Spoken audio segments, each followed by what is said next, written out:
रवींद्रजी, मुळात म्हणजे सरकारला बहुमत मिळालं, उत्तम असं भाजपला बहुमत या ठिकाणी दिसतंय आणि त्यातून देवेंद्रजी मुख्यमंत्री झाले. मुख्यमंत्री म्हणून एक बळकट चाक महाराष्ट्राला मिळालं आणि प्रदेशाध्यक्षही तितकाच बळकट हवा म्हणून तुम्हाला ही संधी मिळाली. साहजिक आहे, यातून आणखी वेगानं सरकार धावणं, कार्यक्रम पुढे नेणं हे शक्य होणार आहे.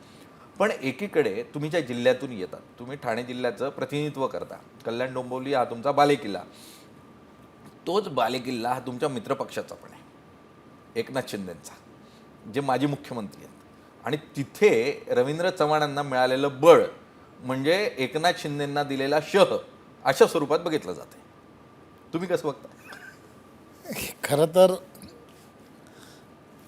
सगळीजण काय म्हणतात यापेक्षाही माझे आणि आदरणीय उपमुख्यमंत्री एकनाथराव शिंदेजी यांचे वर्षानुवर्ष राजकीय जीवनामध्ये आम्ही दोघंही जेव्हापासून काम करतो आहे, मी भारतीय जनता पार्टीचं काम करतो आहे आणि ते शिवसेनेचं काम करत आहेत. ते शिवसेना वाढीसाठी काम करतात, मी भारतीय जनता पार्टीच्या वाढीसाठी काम करतो. परंतु तुम्ही कधीच असं पाहिलं नसेल की आमच्या दोघांमध्ये कुठेतरी काही तिढा निर्माण झाला आहे किंवा असं काही झालं आहे का, तर असं कधीच झालं नाही.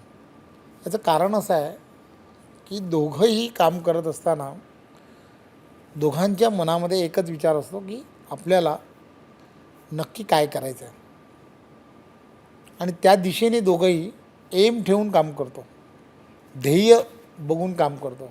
ते त्यांचं ध्येय पकडून काम करतात, मी माझं ध्येय पकडून काम करतो. ते त्यांची संघटना वाढवण्याचा प्रयत्न करतात, मी माझी संघटना वाढवण्याचा प्रयत्न करतो. आणि त्यामुळे असं कधीच झालं नाही की आमच्या दोघांमध्ये काही वेगळं काही आहे, असं काहीच झालं नाही. त्यामुळे आपण पाहिलं असेल की महायुतीमध्ये वर्षानुवर्ष आम्ही सगळेजणं काम करतो आहे.